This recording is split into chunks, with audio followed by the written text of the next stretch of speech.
move right. But in this case, we do not want to have static movement for the gamepad, so move right, move left, move up, move down will just be dedicated to the keyboards. Now we have one more property left to do, and that's center. This is where another method will come in to determine a gamepad state. So public bool center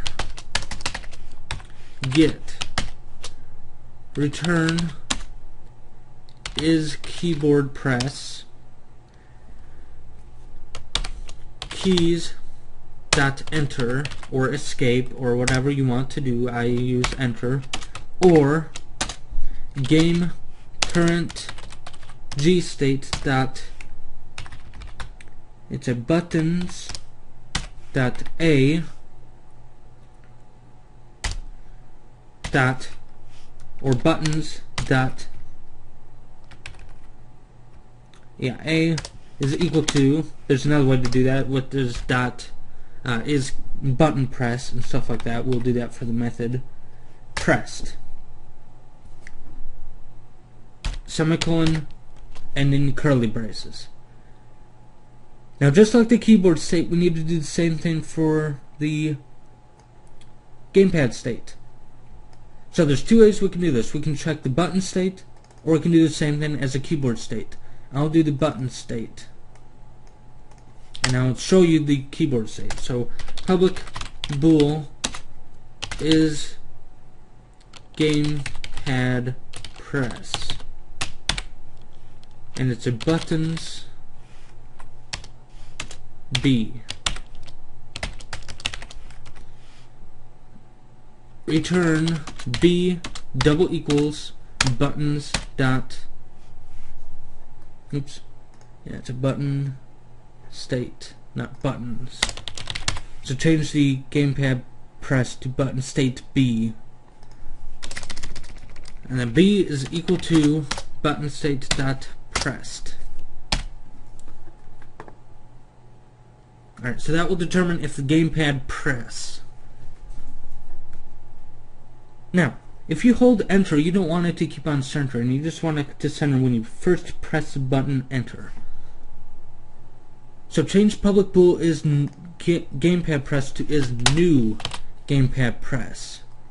Now we're getting into some new stuff.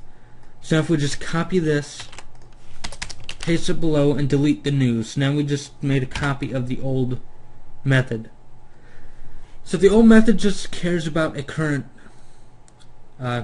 gamepad state.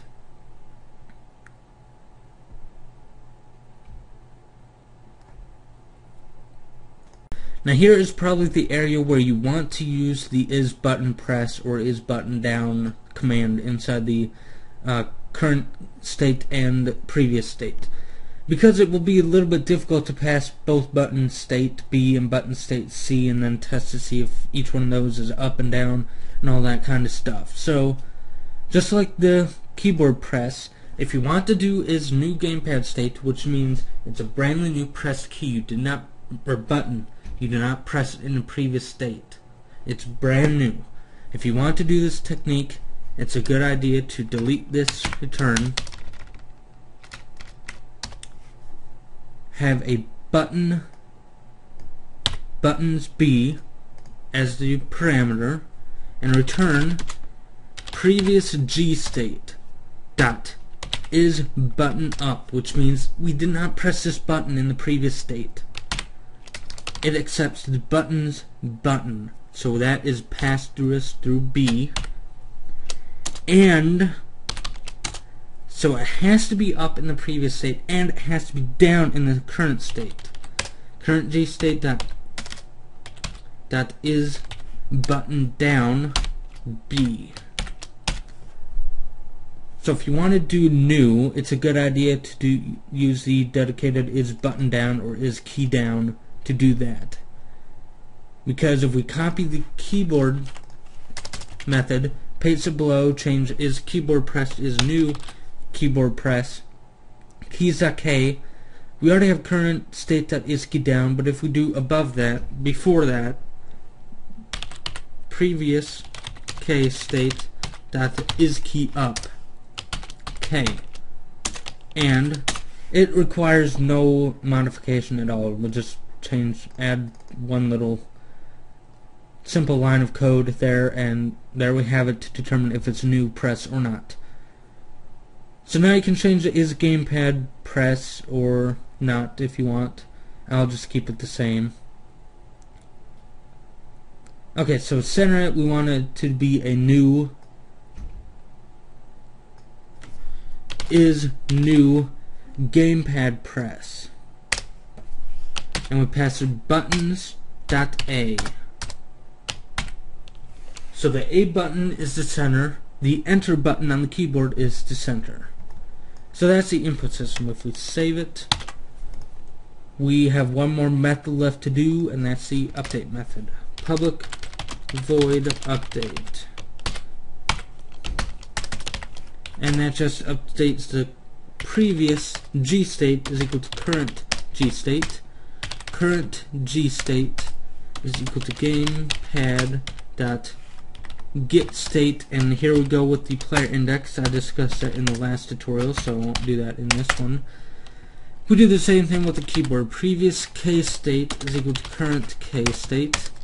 Current K state is equal to keyboard dot get state, and there we have it.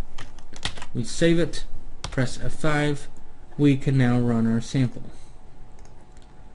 Okay. So now the update. You can modify this if you want. I do not really worry about that. We need to go to the very top where we have float speed, and after that press enter twice. Input system. Input. In the initialize, after speed, input is equal to new input system. Open closing parentheses, semicolon. Inside the update, before anything else, input dot update. Okay. Now you can make your input system better by allowing you to explicitly pass a, well, we already have it here, but you can go and actually do it yourself throughout not much work. So input dot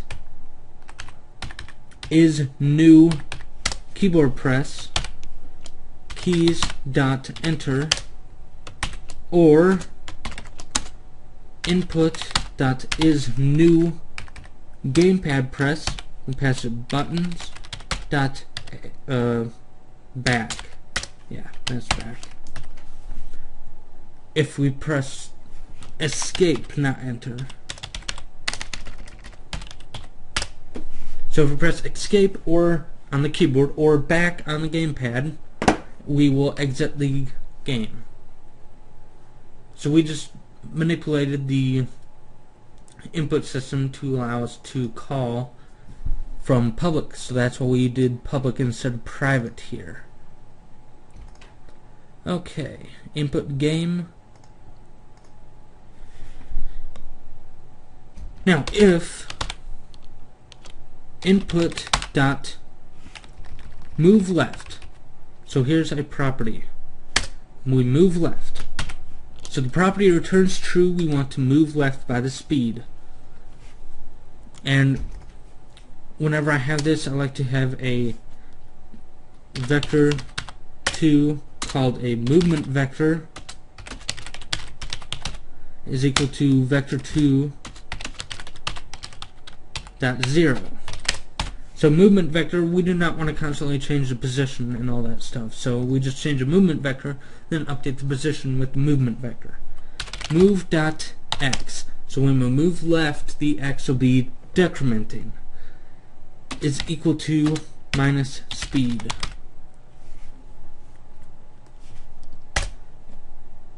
Now you can do some simple work where one action takes precedent over the other action. Like you move left before moving right, you will still be moving left. Or if you move left and then move right, you won't move